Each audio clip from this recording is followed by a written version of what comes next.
All right, I think we're at a pretty good spot. We definitely are probably going to have a lot more people coming in. But I just, again, want to say hello. If we haven't met, my name is Madison, and I'm the Deputy Executive Director at the Pima County Democratic Party. We also have the chairman of the Pima County Dem Party here, Eric Robbins. We're really looking forward to tonight's discussion. I think all of you know it's a really important one. So thanks for showing up for your community tonight. And whether you have something to contribute to the conversation, you have questions, you want to learn more about public power and this whole Project Blue fiasco, thank you for being here. It really will, I think, pay off in the end. We have two wonderful panelists tonight here with Public Power for Tucson, Russ Smith and Lee Zaichi.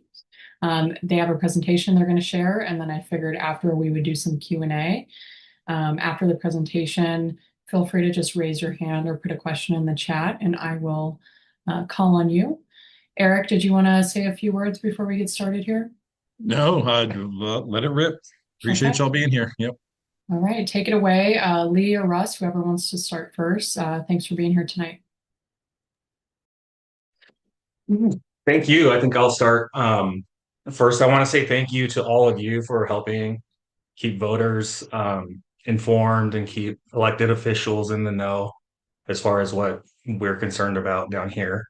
Also, a big shout out to LD21 Dems, where that's where I got started with organizing and canvassing. I think I recognize a face or two in here. So that's really cool. My name is Russ. And I'll start with a little introduction and talk about us and what we're doing here. So I've lived in Tucson my whole life, and I've been a TEP customer for maybe 22 years or so. Recently, in response to the uncertain times we live in, I joined DSA and started, trying to do more work to feel like I'm being productive as opposed to just doom scrolling all the time. Um, one of I think the big scary things about the scary times we live in is the accelerated push to deregulate like every industry, especially the ones that are the most destructive and harmful. And so that's one of the reasons I'm really excited to be a part of DSA's public power initiative. Um, let's see. What's the next slide? Let's go to the next slide, Lee.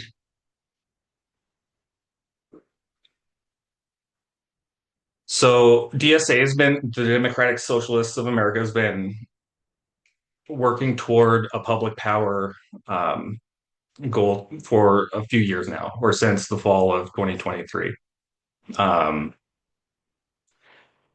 Next slide. Since then, we've done a lot uh, as far as strategizing, organizing, rallies, community events, town halls like this, building relationships with both the media and coalitions with other organizations, like as Lee will talk about, especially in regards to Project Blue. Uh, let's go to the next slide. In that time, so here's some images of, like I said, rallies, demonstrations. We've got a lot of attention from the news and from elected officials, both mostly positive, but of course there's some skepticism. Next slide. So, as a quick intro about what we're actually doing, so we want, when we say public power, we want the city of Tucson to purchase and take over a part of our energy system. So you can divide the whole thing into three different categories. There's generation, transmission, and distribution. And it's that distribution side that we want to focus on. That's what we think is feasible for Tucson to take over. Next slide. So currently, and most people don't know that even though it's called Tucson Electric Power, it's owned by a for-profit corporation headquartered in Canada. They own a handful of utility assets. They call them assets. I was on their website preparing for this earlier today, and on the slide it says $70 billion in assets, but they've updated it to 75 now billion dollars. And they also boast of a 10.5% rate of return annually for their investors. And that's kind of, I think, something important we'll talk about in a second. Next slide.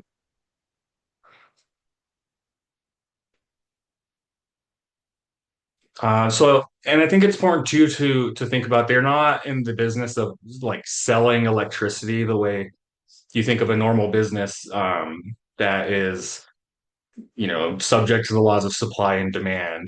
They're building assets, like I said, the electric infrastructure, and they're using the rates that they charge us to subsidize the construction, and they're building something that's more of a way to like a landlord charges rent and they raise the rent. They're building the infrastructure and kind of holding us captive with it. Next slide. So we pay for everything, every wire, pole, um, substation, all of that, um, out of our the rates that we pay every month. So go to the next slide. So one of the reasons they have to promise their investors a certain amount of money, right? If they don't keep up that 10% rate, people are going to start getting concerned. They're going to start saying, we need more, we're not getting the return that you promised us. And if it starts to slow down, people are going to get angry. And so the whole system is based on an idea of, perpetual growth, which isn't really sustainable. So on the slide here, you can see a story about a single mom who fell behind on her electric bills. She didn't get to the point of where it was shut off, but is still paying off, over time, all of the back payments that the company wants. I can say I've worked in behavioral health for the last 9 years in various roles. So, for a year, I was helping people with housing. And one of the big barriers that I ran up against was TEP in particular. So I'm helping people with serious mental illness who have a voucher from the city or from Access or from some other agency. Somebody is agreeing to pay the rent for the individual, but we couldn't find apartments because they have thousands of dollars owed in back payments to TEP. And so that makes it really hard for people to get off the street, and kind of funnels people into specific, slumlord situations, like the one in South Tucson, which is currently under lawsuits from the city for letting things basically just get out of control, right? Um, so that's another reason that I personally feel attached to this issue. Let's go to the next one.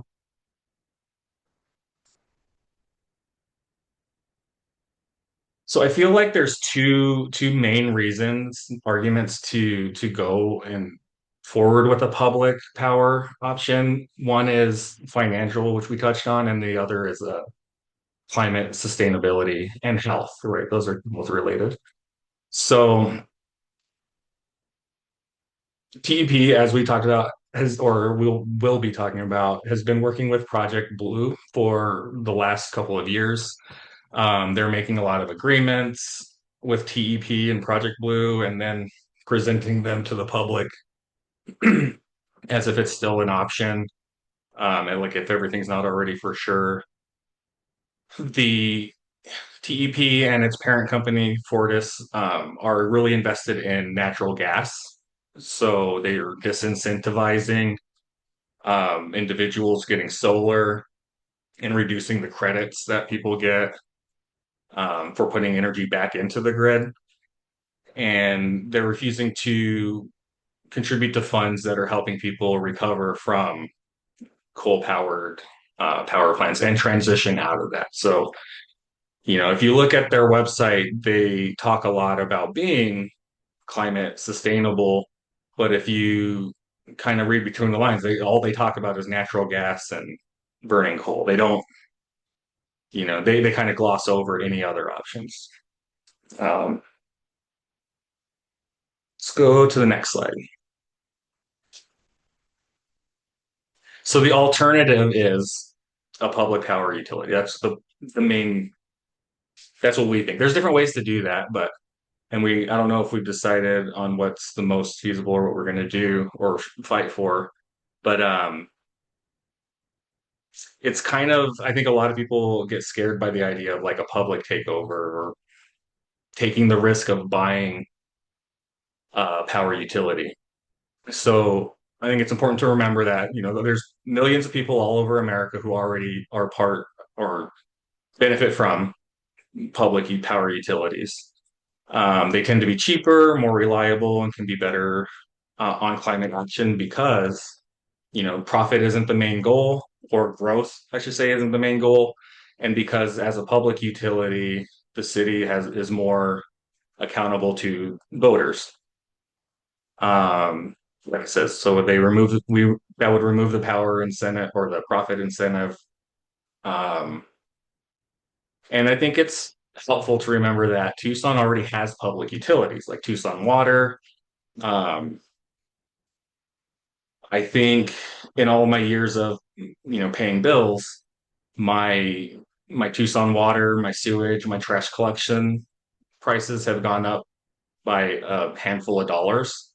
Whereas I was looking through my email, all my email receipts from TEP. Well, about 12 years ago, there was one where I paid $36 for an entire month of electricity. And now on the budget billing, I pay $122 every month, right, throughout the year.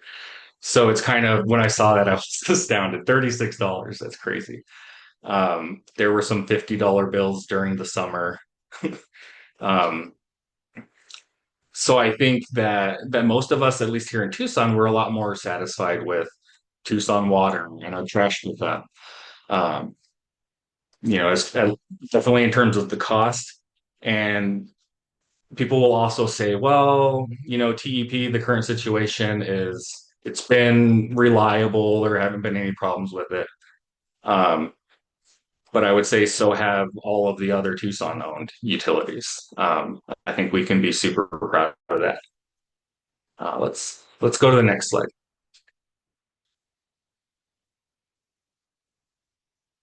So in the spring of 25, earlier this year, we did, or the city was doing a feasibility study on this. And that's kind of where DSA stepped in because we noticed that they were really kind of just doing it as going through the motions. They weren't taking it seriously. Um, so we started raising awareness and getting voters to put some pressure on people and they started taking it more seriously. The finding that we cite right here is that on an annual basis, each customer could save up to $200.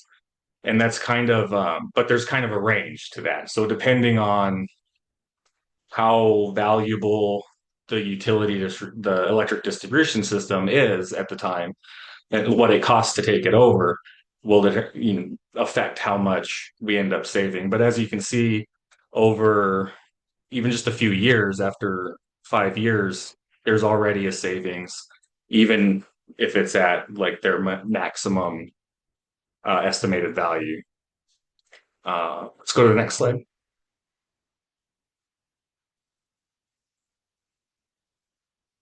So in addition to that, I mean, I guess I jumped the gun there. The feasibility study found, not that just that it'll save us money or it could save ratepayers money, but it's feasible. But it would require voter approval and the purchase, obviously, of the power plant. distribution. There's details there. Let's go to the next slide. So it's both legal, it's financially feasible. I think it would help everybody. The main takeaway that, as they summarize it from the study itself, is that it's going to require strong resolve and leadership. And I think we probably all know that resolve comes from us, you know, applying consistent um, pressure or expressing consistent interest. And I think the leadership comes mostly again from us, all of us talking to voters on the ground and getting them involved and um, voicing their preferences.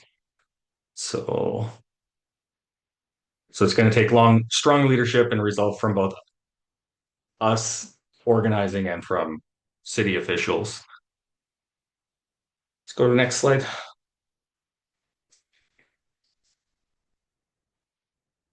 So, in that direction, DSA has already made contact. Like I said, we have city council members like Paul Cunningham who are in favor of it and see it as a way of um, retaining some autonomy when it comes to Project Blue and other, the plans of TEP and their investors. And next slide.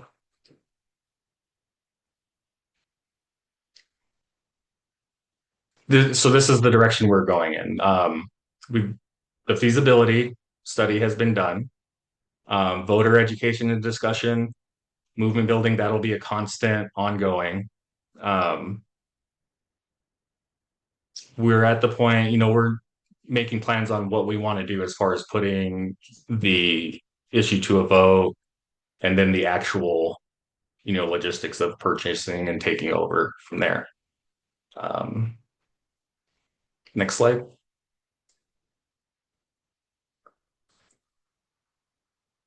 So the way that, the help, what would be, I suppose, super helpful, the way you can help take over TEP is to organize, to email, send letters, make phone calls to the mayor and city council, um, organize Pima County's board of supervisors.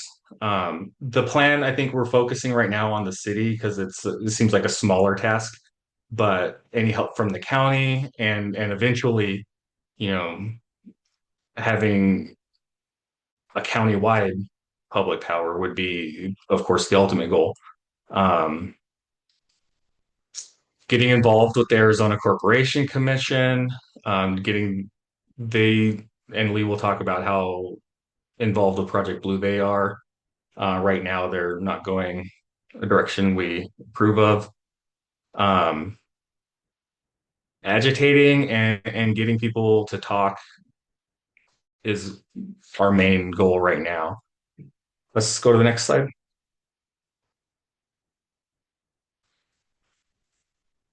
So we have, and in the next few slides, we have just some media that we've created. If there's anything, if you like a poster, if you want to get one to put up in your workplace or your home, let us know. We can make that happen. And in the next slide, here's some more examples of some media that we have. We have some really talented people. I love it. On the next slide, I think the next one or two slides, there's a QR code. Um, if you yourself want to, it's a template letter to send to, I believe, city council and potentially the mayor. Um, Forget everyone on it, but that would be super helpful. Um,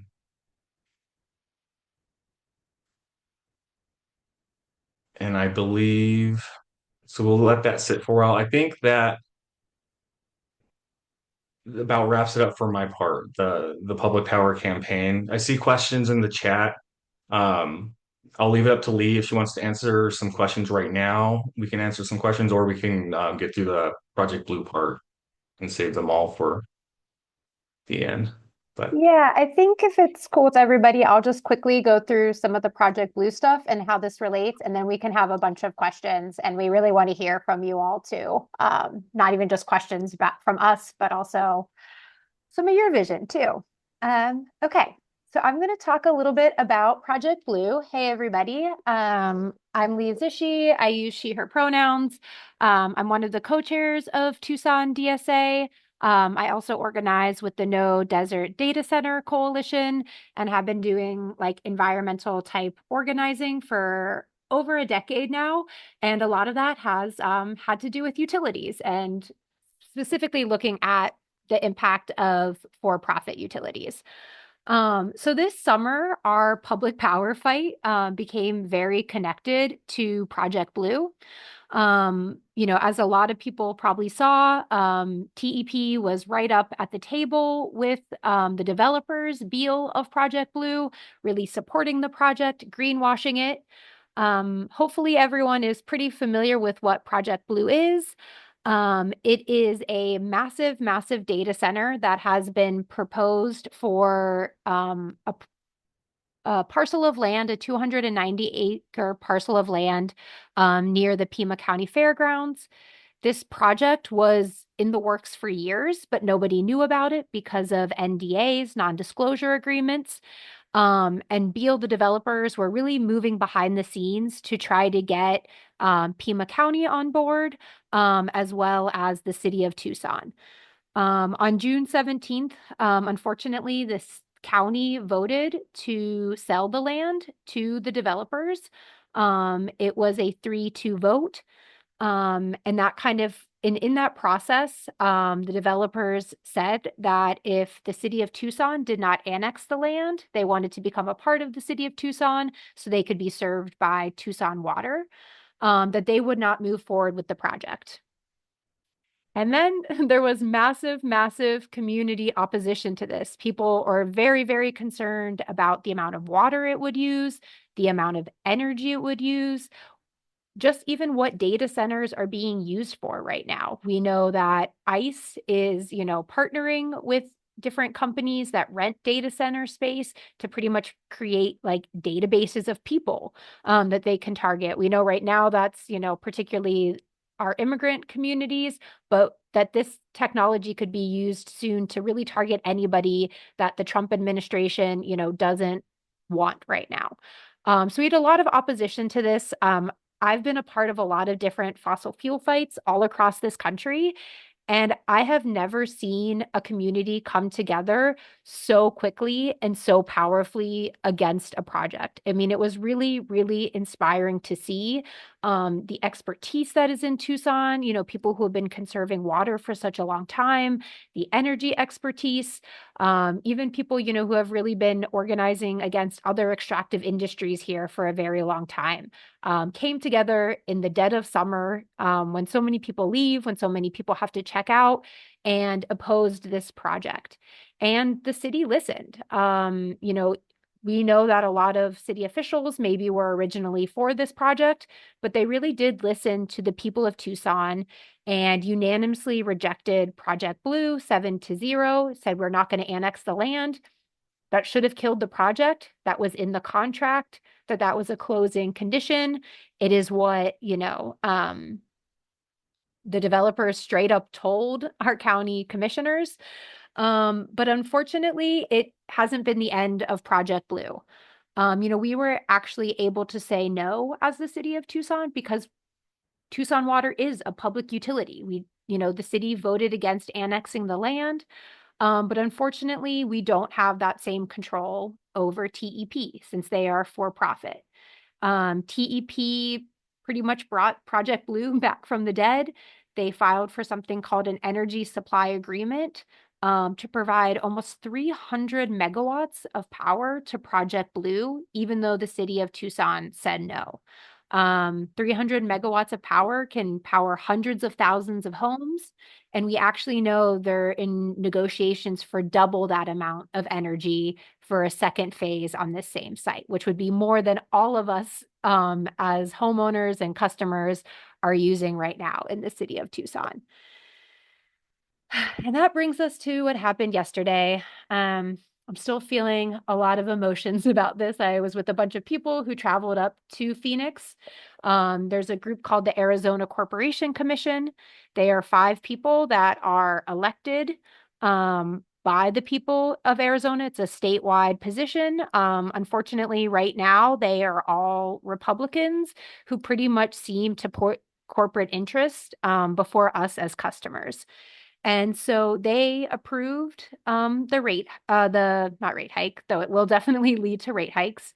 They approved this energy supply agreement for almost 300 megawatts last night. Only one of the Arizona Corporation Commissioners really even grilled TEP, and she got them to admit that, yes, we are going to be paying for some of this generation through our bills, even though TEP keeps trying to deny that. They admitted it, that some of this energy we will definitely be paying for. There's really no protections against the rate spikes that we are seeing all over the country, every single place that these data centers are built. But unfortunately, 4-1, the ACC approved it, which is kind of incredible because the whole deal is actually falling apart for Beale right now.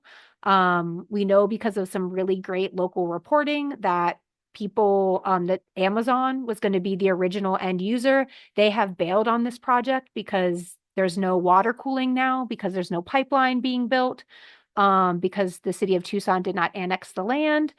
They were trying to get Meta on board. We're hearing Meta doesn't want to get involved with them either because of all the public opposition. And we know it's not really going to be 100% renewables like Beale is saying. And so, yeah, it was really incredibly disappointing to see these elected officials, who are really supposed to represent us as customers, choose data centers. Some of their comments were incredibly condescending, that like we didn't understand this whole process, and that, this is the cost of saying no, that even though Tucson said no, this is the cost of it, that we have less control. And yeah, it was an incredibly frustrating experience last night. But, so many amazing people drove up there. People spoke online, and had over like an hour of public comments against this to the ACC. And so it is not too late yet for the county to reverse course on this. The land sale has not been closed yet. A condition of the land sale was that Tucson would annex the land. That did not happen. So we are still calling on the county to not close the land sale. Beale is pushing very quickly. They want it closed by Christmas. I mean, I cannot think of a worse Christmas gift than a massive data center that will lead to energy bill spikes than this. And so, yeah, we are still, calling on the county to make the right choice and not close on the land sale. And so there are 3 county supervisors that still support the project. That's Chair Rex Scott, Matt Hines, and then also Steve Christie. So yeah, especially if you know them, if they are your county supervisors, call them up and say that there's still time, that they can reverse course on this. And you can also join the No Desert Data Center Coalition at this link. And before we go to answering some of your questions, this is also really what we would love to hear from you. We want to hear about what you want in a public power utility. Is low cost what's most important? Is it sustainability? I think, as Russ kind of mentioned, like part of this whole process for us is talking to the community and seeing what people really want in a public power utility, so that when we vote for it, we're voting on something that the people want. Public power utilities can be great, but they're only as good as, kind of the governing body and the public buy-in. And so we want to hear from you what's important. And also, obviously this Project Blue is not the kind of development we want here in Southern Arizona. We want things that truly benefit us. So we'd also really love to hear from you about what kind of development you actually want in in Southern Arizona, because that's a really important question for the No Desert Data Center. I don't know, Madison, if you've been helping to track some of the questions or if we want to start going through them. Yeah, I was gonna say, And I maybe can just also read. stop sharing. Yeah, just read. I can read a couple from the chat, or you can go through and pick what you want. But Yeah, the go ahead, first, read a bit so I the can stop first quick talking. quick one I have is, if someone lives outside city limits, should they still be encouraged to write into the county? Yeah, I think you should still sign this letter and like which is to the city and then also start reaching out to the county as well. Sorry, I'm gonna try to stop sharing. Um, Another question we have here is how did TEP or Fortis get control of Tucson Power in the first place? Some backstory and context around that. Yeah, so over the years, TEP has been owned by several different corporations. And before it was Fortis, which is this Canadian corporation, they were owned by UNS. And so it's just been kind of a series over the years of buyouts by bigger and bigger corporations. Um, Fortis also owns, for example, like Central Hudson right now in New York, which is also actually pushing for public power. So we have a cool sister fight. And they're facing a lot of pressure across the country. Okay. Ethan, I see your hand up. Go ahead. Thank you. Thank you, Lee. Thank you, Russ. So my question is, what do we need to do to get like public power on the ballot for us to vote on it? Do we have like elected officials support behind it now? I know that we've kind of seen them kind of transfer over their support to supporting it this year, which is nice to see. But what do we do to actually get it on the ballot? Like, how can we iron out the details and get it to a vote? Yeah, it's pretty much, I mean, so the feasibility study outlines two options for the vote. It could be just pretty much the voter saying, we want you to make an offer, or it could specifically be for the bond to buy out TEP, which is, I think, what we want and kind of as a strategy we've been talking about because we kind of want to guarantee that financing and not make it like a separate process that could somehow take longer. And yeah, so the feasibility study kind of like outlines the next steps for the city council. They probably would want some more study done so that they can make this, kind of decide what the bond would be that they would want to put before voters. And I believe that would need to happen before June if we say we wanted to do it like about a year from now in November. But yeah, it's kind of up to the mayor and council to move this forward.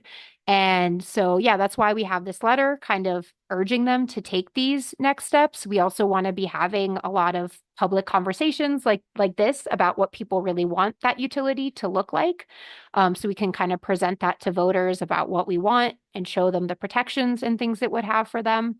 Um, and yeah, so, the Project Blue, I think, really moved a lot of the city council members who were like, yeah, this is a great idea, but maybe it's a little too difficult. Maybe it's not something we want to take on right now, to realizing that this is something that we absolutely need to have more control over our utility. So that moved Councilmember Cunningham to publicly come out for it, Councilmember Santa Cruz. Councilmember Dahl has kind of always been like for it in theory, but wasn't really like thinking it as a main priority, but this seems to have moved him as well. And we know Miranda Schubert coming in also very much supports public power. So it's seeming like we are starting to get, the majority of council. And now that we have this new council, we're going to kind of really kick off the year asking them to start moving that process forward. Thank you. Kay, I see your hand up if you want to go ahead and unmute. Thank you. I think I want everybody to know that I'm very, very strongly for public utilities, both for electricity as well as for water. I would also think for most of the supplies of that basic type. I do think, though, Russ, forgive me for this because I've not seen the analytical document that you were referring to. There's a much stronger case that can be made apart from what you said. A couple of things. First of all, you have to recognize that when you buy a computer, for instance, the price of the machines that make the computer, the price of the labor that goes into making that computer, the price of the raw materials that are used in that computer are involved in the price of that computer. So if you want to pay for electricity, you are going to pay for all of the equipment that is involved in the manufacture of that electricity, okay? So even with the utility, even with the public utility, we are going to pay for it. There's no question at all.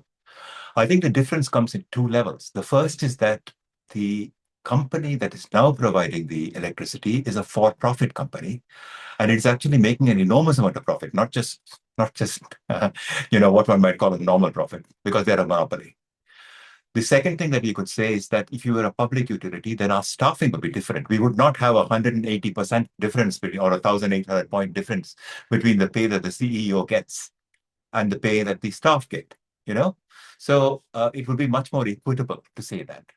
The third point that I want to make is that if we want to make a very strong case, we will have to run the opposition in the sense that we will have to say, yeah, you know what, to purchase that thing, we need money.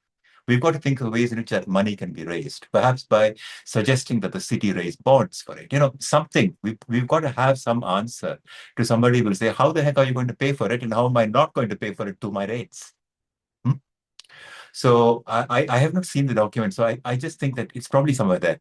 But if you use those things together, you make a much, much stronger case for what has to be done. I'd love to see it. And I'd be very happy to help you in working on that. I have a background in economics and I've run businesses myself. So I'd be very happy to help you on this. That makes sense. Thank you, Kay. Thank you so much. Oh, and by the way, I'm not Kay, I'm just Bharatan. Thank you. Okay.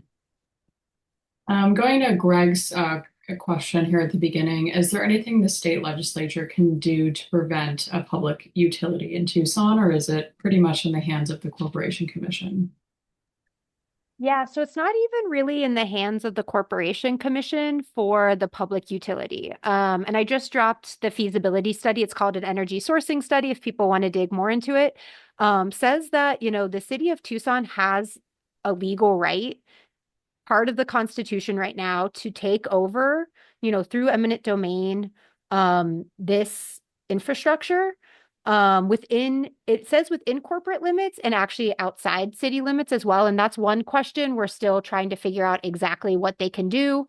So we can kind of figure out what's possible countywide.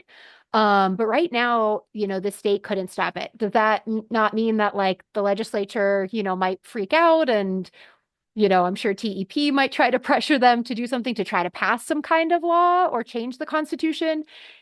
I've only been in Arizona 3 years. So, but my understanding is they do often try these kind of things to like, cut off progress. But right now we do have the legal right to kind of establish this utility and take over that infrastructure.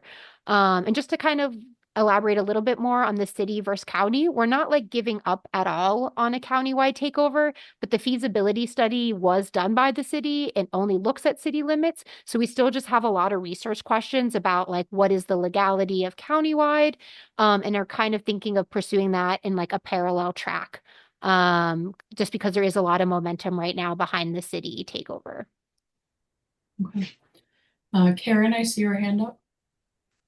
Yeah, thanks. Hold on. Sorry.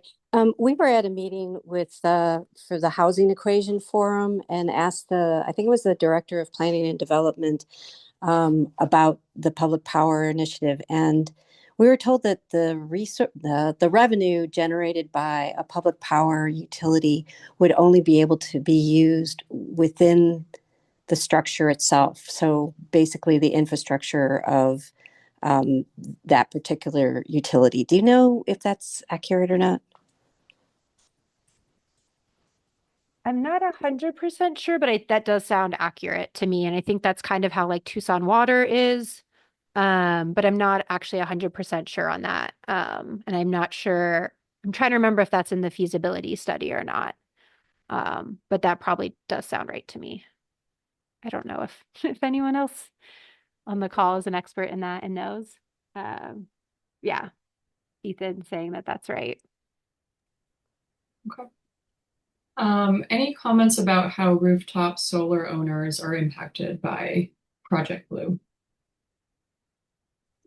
Yeah, I'm not sure exactly how they'd be impacted by Project Blue. But as Russ mentioned, TEP has advocated in front of the ACC multiple years in a row for people to get less credits when they have rooftop solar. that makes it harder and harder for people for it to financially work out for people and kind of puts it, beyond the range of a lot of working class people to do rooftop solar. People's, contracts shouldn't be affected if there is a citywide takeover. And we could, look at things like doing better rate structures that actually incentivize people for doing rooftop solar more. One thing that the feasibility study did say is that this utility would no longer be regulated by the Arizona Corporation Commission. I think that's where we actually have a lot more room to have a more sustainable utility for us.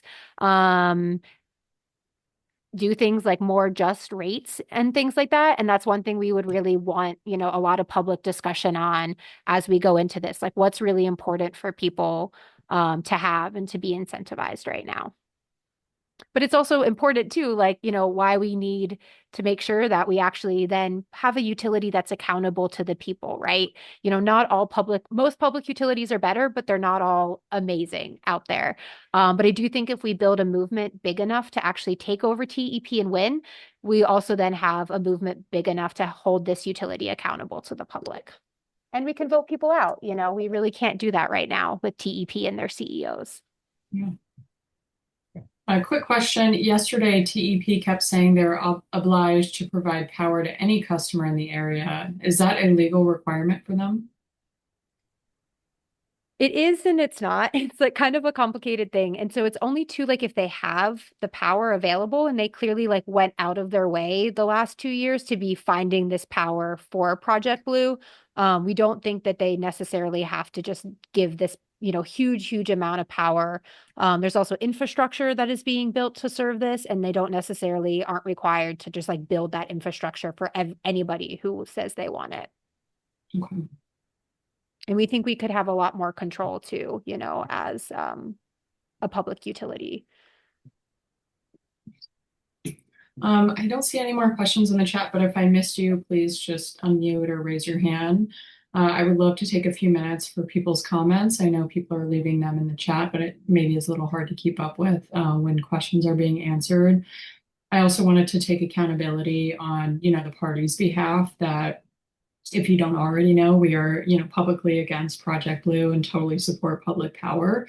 I also did want to use this opportunity tonight for all of you on here to, let me know what we could be doing better as a party to advocate against this and to advocate for public power. I will say the conversations we have with our council members and elected officials here in Tucson, it's something we talk about almost every single time we see them.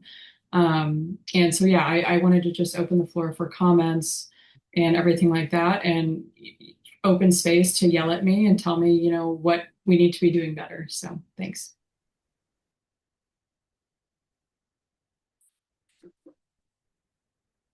Yeah, I'm just gonna say something real quick. I just want to give huge props to DSA. They've been organizing on behalf of public power for a very long time, more than just this year. And as someone who's been paying attention and having conversations with stuff on a city and a county level, like the narrative has moved dramatically in support of public power. And I think it's really awesome, first of all, that DSA was able to do that. And second of all, it just really shows what we can do if we have strong, powerful, and consistent organizing. So, yeah.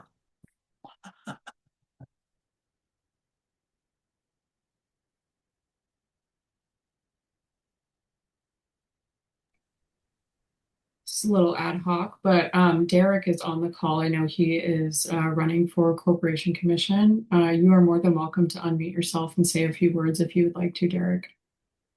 Yeah, well, thanks. I was part of the group that went up yesterday.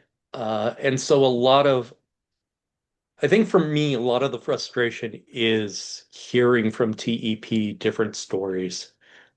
They presented certain stories to the ACC. I'm an accountant by trade, so I went through their financial filings. They present a different story to the Securities and Exchange Commission. Their PR has a different story. And so it gets very difficult. And one of the things I did notice, one of the commissioner that voted nay on the proposal has the same frustration that we've had during this whole process of getting information.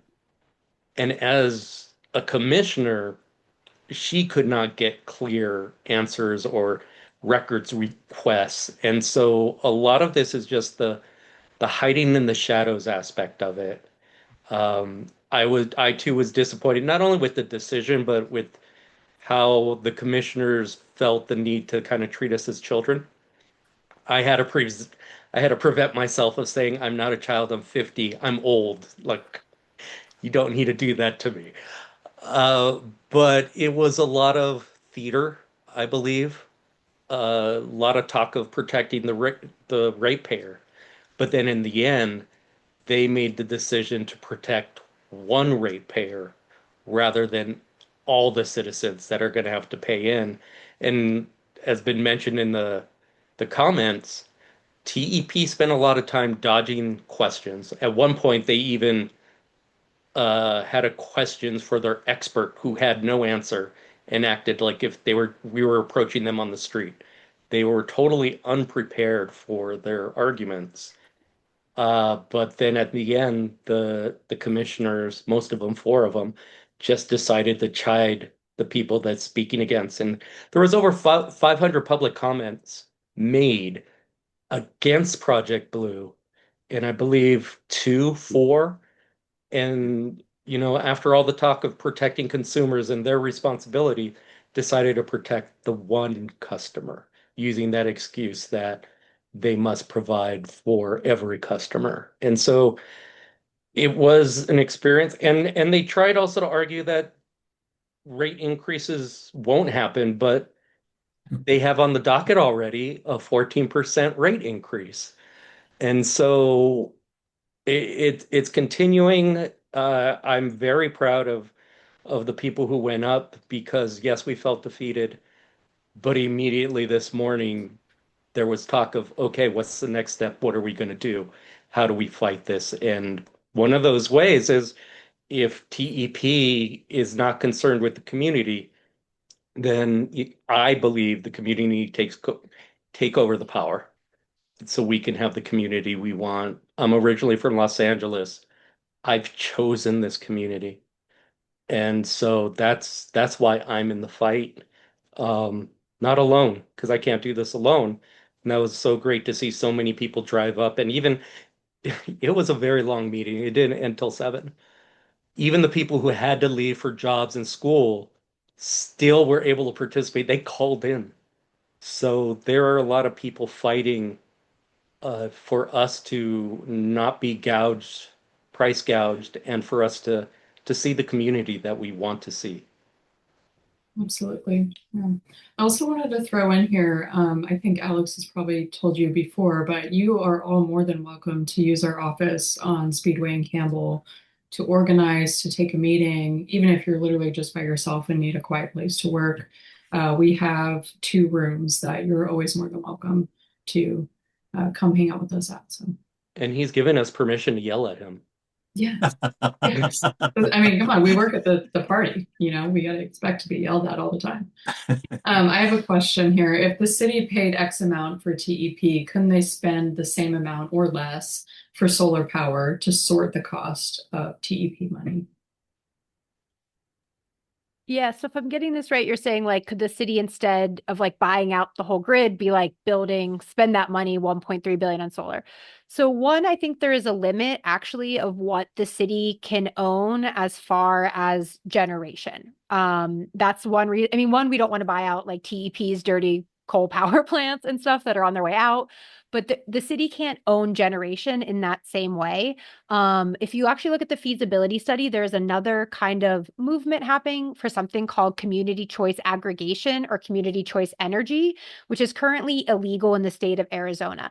If we had say that law changes, the city or like a community group, a nonprofit could then actually own like a community solar project. But right now, that is not something that's legal in the state of Arizona. So there are other people working for that. It's a slightly different campaign. It's a little less rooted in like, I would say democratic socialism and saying like, hey, we have this public good that we're fighting for. But I think it's also a very worthy cause. And most of the people that support community choice energy or aggregation, however you want to call it, also support public power. And we also support CCE. And yeah, it shows too that if CCE existed, there could be even more savings for this generation. I do think the city can have a certain amount, and they are looking at like creating some microgrids and things like that. That is also in the feasibility study, but shows that that's a little bit trickier because of some of the financing right now. There's so many things that could be so much better, the system set up for us. Okay, here we go. Even if we have more rooftop solar contributing to the grid, we would still need some alternative power generation for peak times. How would a public utility be better at addressing this challenge? And are there any discussions of moving away from coal-powered plants, I hope so, towards something like nuclear generated power? I mean, TEP is and other utilities are talking about nuclear. Like I said, the public utility itself would not be owning and doing generation. What it could have is the decision of like who we're buying power from to then serve these customers. So it could definitely much more incentivize renewables. You know, TEP is building battery storage right now. So that could something we would still be potentially buying power from this battery storage, but we wouldn't having to be paying for that infrastructure in the same way because we would no longer be, you know, TEP right now owns the distribution, they own the generation, they own the transmission. So we would not be like paying for a lot of that stuff in the same way. But yeah, so we definitely need some sorts of battery backup. Unfortunately, TEP is closing a lot of their coal, but because of this new demand, they say specifically because of data centers, they now want to convert some of that to frack gas. So yeah, we really need to find solutions that aren't these huge polluting power plants of the past, which has kind of been the traditional way to meet a lot of this peak demand. I just wanted to add to that. You know, the benefit to being at the meeting all day is hearing the other cases and getting to learn from that. So in one case, the ACC said they could not rule on it because renewable energy sources are outside their purview. And so, you know, just for future considerations and strategy, that's something to take a look at. Like if we do it now, the lines leading up to solar panels, that's in their purview. But the actual renewables, and this was the case that they were looking at in Springerville, they were just ruling on the line to the energy. But the actual windmills and solar fields, they get no say on. And so that's something to keep in mind moving forward. As well as one of the other things was on the record, Beal in their because they said phase two would be 100% renewable, and they were asked, "Do you consider nuclear power clean energy?" And they said, "Yes, we do." So that a lot of it is lawyer speak, and no, I did not say this. I actually said that because I put an inflection on it, and that's what we. And I know it's difficult. I'm surprised we survived that long meeting because it's long and it's not interesting. So to expect the general public to take time off of work and sit through a super long, boring technical meeting, it's just not sustainable or practical to engage the public in. And I think that's another problem. It's hard to talk about these things to the general public because you just worked a hard day. The last thing you want to go do is sit through 8 more hours of technical talk.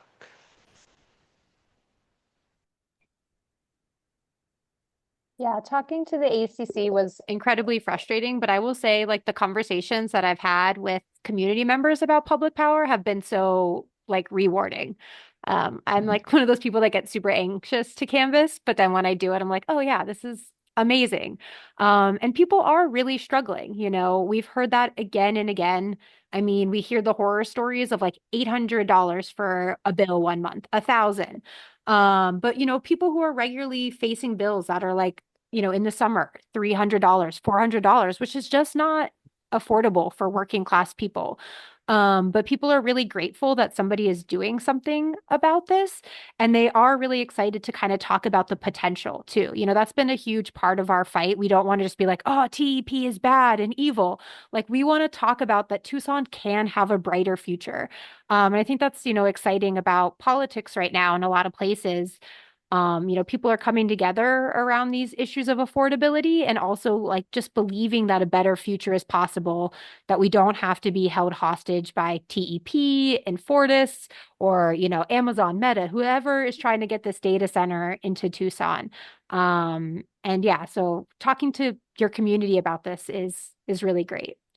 And some of those commissioners were just truly awful last night. I mean, I've talked to a lot of condescending politicians, but Renee Lopez, saying that this is what we get in Tucson for saying no as a city, that now we have no say, was just, and that data centers are coming no matter what. We can do so much better. And so I really appreciate, the Pima County Dems like supporting public power and like working with us on that vision, and bringing everybody along board. No brainer. It's totally a no brainer. I know we're wrapping up. I wanted to take a couple seconds to say thank you so much, Lee and Russ and everybody on this call that is staying informed. I think kind of like Lee was just saying, if we talk to more people in our community about this, I think 99.9% of us would say, yeah, I would love to pay less for my utility bill, or I've noticed it's gone up so much more. So it's really important for you all to stay involved. The other thing I wanted to do is a little fun. You don't have to participate if you don't want, but if you attended the meeting yesterday in Phoenix, maybe do a little reaction at the bottom so we can have like a confetti of all the people that were able to go up yesterday. And then the third thing I want to say is I worked on congressional campaigns in Tucson. I've lived here the past 8 years, so I'm not native, but we spent a lot of time campaigning for our CorpCom candidates last cycle, and we were really disheartened that they didn't make it through. And so totally encourage you to vote down ballot for Corporation Commission, because I'm just sitting here imagining what if we got them through, last cycle, we probably wouldn't nearly be in such a close spot. So please vote down ballot. Derek Espada is on this call, as I said, is running for Corporation Commission. As Ethan said, their election is just next year. So I know maybe to some of you it seems like a long time. Next year is next month. So please stay involved. And yeah, thank you so much for being on this call. I'll send an email to everyone, and I will include the survey that we had and just a bunch of different resources. And let me know if you want a poster or anything like that, and we can coordinate getting that to you. So thank you. Thank you. Great information. Thank you, everybody. Let's do it. I believe in the power of Tucson. We can take back our power. Bye. Bye, everybody. Have a great night. Thanks so much, Madison.